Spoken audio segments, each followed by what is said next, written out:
Welcome to Space Energy and Ultra Natural Fields Research, Space Energeering, or simply SPACE. SPACE is a free organization with a vision and mission of bridging the gap of old or ancient science and new age technological methods and marry them into the future, which is now, all for the good cause of humanity. You can collaborate with us, partner with us, team with us, or support us as we use ultra-natural means to access the Universal Intelligence Records Complex, or the KC Records, and discern information for human consumption and advancement. Contact Space Energeering for info solutions on various fields, being it physiological, science and technology, security and defense, social, political, or astronomical, and so on and so forth. Space Energeering is on all social media platforms.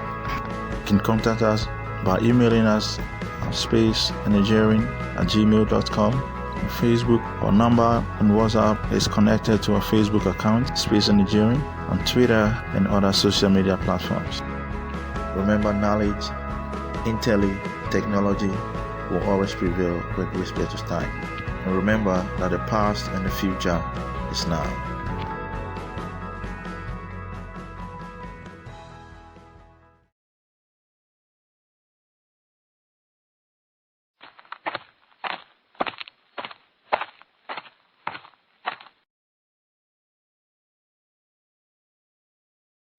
Thanks for your time into another episode of Space Energy and Ultra Natural Fields Research. You can call us Space Energy or simply SPACE.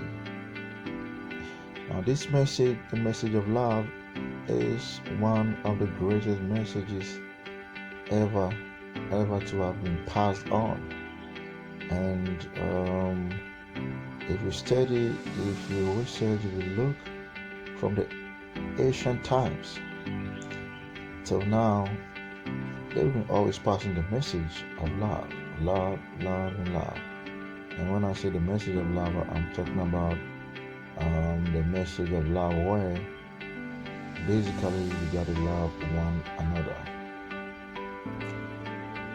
And let me use Christ as the center of this because Christianity is contemporary religion that we all were exposed to from the beginning. Why were these patriarchs from Buddhists, from Buddha, and all these patriarchs and prophets, why were they preaching the message of love? Why were they always saying that what they saw as God? I mean, they claim to have the word of God, but one thing that was very underlying all the messages is or was the message of love. Why was it so? Now let's go deep into it and find out why early patriarchs, prophets, early intelligent men, early intelligent guys always talked about the message of love. Now science or scientific research lately has even made us to understand that reincarnation and some of the mythological concepts that were there or we even didn't give credit to them are actually real phenomena, just that they are a bit above the natural one that we know. So they call them the ultra natural. Now, what these old patriarchs or these old prophets were trying to put across was a message that is going to keep the civilization that we have now, or the advancement that we have now, or the message that will keep any civilization stage of human process in place for a longer time with respect to time is love. Now, why is this so? Because, like I just said, that science has even been able to prove that human intelligence is far, far, far, far. And for some of us, we weren't so surprised because we were aware of it, and we knew that human intelligence and civilization is very older than we could even ever think of or even imagine. If you haven't watched my video on the types of brain, you need to watch it, and you get to know that our brain is like is a mimic of the bigger universal brain or universal consciousness. Our brain is something like, our brain is a brainchild of the universe, so to say, or so to speak. So since the conception or evolution of man, the brain has been very sophisticated. Just that consciousness, and with time, we've passed through evolution to understand, or civilization to understand, where we have been able to, through technology, been able to make a lot of advancements with respect to time. But the ancient people still had the capability of the brain to detect what we call now ultra natural instances. And even now, there's still people around who have this capability in their brains. Now, so those old patriarchs, the Buddha, Christ, Muhammad, or religious leaders, in every culture, in every field that they were able to lead and had these capabilities. Now, what they saw is, in every stage of a civilization, what actually causes it to disintegrate is when there is conflict. Okay, when there is conflict. For example, even with the book, the Bible, that Christians use and they always tell us about, or what we are exposed to from Sunday school, they'll tell you there was even conflict in heaven. Okay, so just imagine heaven. Just imagine heaven as an intelligentsia civilization, very advanced, or alien civilization, or whatever you can imagine it to be. There was conflict. And even according to religion, Christianity, and other forms of religion that buys into that mythology, this very conflict has been the one, or the centerfold event that is affecting all events in the world or on the planet.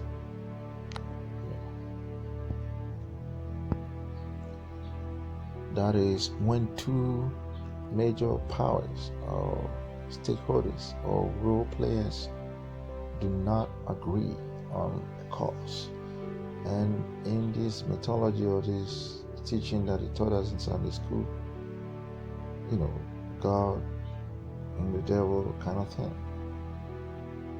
And you can, read into this and see that at that point, if you interpret it into good and evil, and with all those interpretations you can give to it, conflict is always a prerequisite to the breakdown of any intelligentsia or civilization or advanced civilization. Now let's not go further. Let's come here on Earth. So now scientific discoveries and research of lately is making us to even know that our civilization is more data advanced than we could even ever imagine. It means there are stages of human advancement. It crumples down, it rises again, it crumples down. And the basic factor or topic or cause of these things is conflict. Now let's get practical. I've been saying that through my presentation I use the TPX, that's the theoretical, the practical, and the personal experience. Now let's get practical even on Earth. Even now, there's a polarization planet Earth now of superpowers. If I don't mention names, already 2 countries most powerful, who is most powerful. Now, if the message of love, as I might put it, is to hold this planet together with respect to time, a time might come that this conflict might escalate. And you already know we're sitting on these things that we call the toys. We're sitting on nuclear bombs. And already the US and the USSR going into agreements to disarm the number of powers of these nuclear weapons or toys that they have. So we're sitting on a time bomb.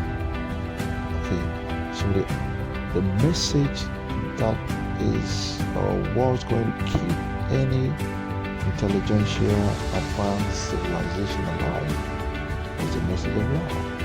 That's why old patriarchs, Buddha, down, we say time, Abrahamic, whatever time, in every culture, the prophet or the messenger always talks about love. Love was Christ. As is written in the Bible, talked about. Because when you are able to time travel or have the ability to go into time or to vision or to have a dream of the future, you always see that what is going to let a civilization or any advanced species or advanced level of intelligentsia disintegrate or come to a stop is conflict, especially when they are so advanced to the extent that they have weapons of mass destruction.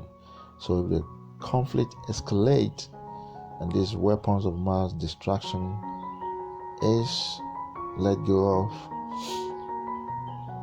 then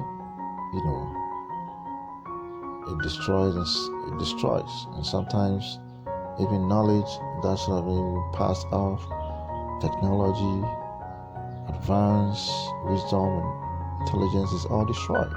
And sometimes the whole species or the whole race is destroyed. We've seen it, we've heard it, we've read it in books. Conflict in heaven, coming down on earth in the world wars. Imagine if the world wars had come at a time where we were sitting on this advanced nukes, which can just blow up a whole country or a whole continent or even the whole planet, cause havoc for the whole planet. Now we have all these chemical weapons, biological weapons, physical weapons and all that. So what is going to keep the civilization alive? What is going to keep the advancement, the evolution alive is the message of love. When we agree to disagree and disagree to agree, it keeps the civilization alive for a longer time with respect to time. Okay, and like I use the planet Earth as an example, if we could, through the United Nations, through other organizations, and through general consensus of love, be able to agree to disagree and be able to be more of unity in solving the problems of the planet, then of course our civilization or advancements is going, to be long, or going to stay there for a longer time. But if not, and we choose conflict over love, or we choose otherwise of love, then if a major conflict arises, before we know, these weapons that we're sitting on are released, and our advancement comes to us, our race comes to us still. And for life, it will always continue. The universe, the engineering of the universe, the working of the universe will always make sure that life springs back again or produces, the race continues again. Then the intelligence and evolution and advancements start again through different routes. But the message of love can hold us together for a very long time. That is one of the things so peculiar, so unique about this very state of our advancement of humans, that we can be able to keep the message of love. Thanks for your time. Let us know in the comments about this topic below. What do you think? What do you know about this, or what do you have to share about this? Remember to subscribe, click on the bell, more topics, more opinions coming. Remember to support, collaborate, partner with Space Energeering. Team with us, and let us collaborate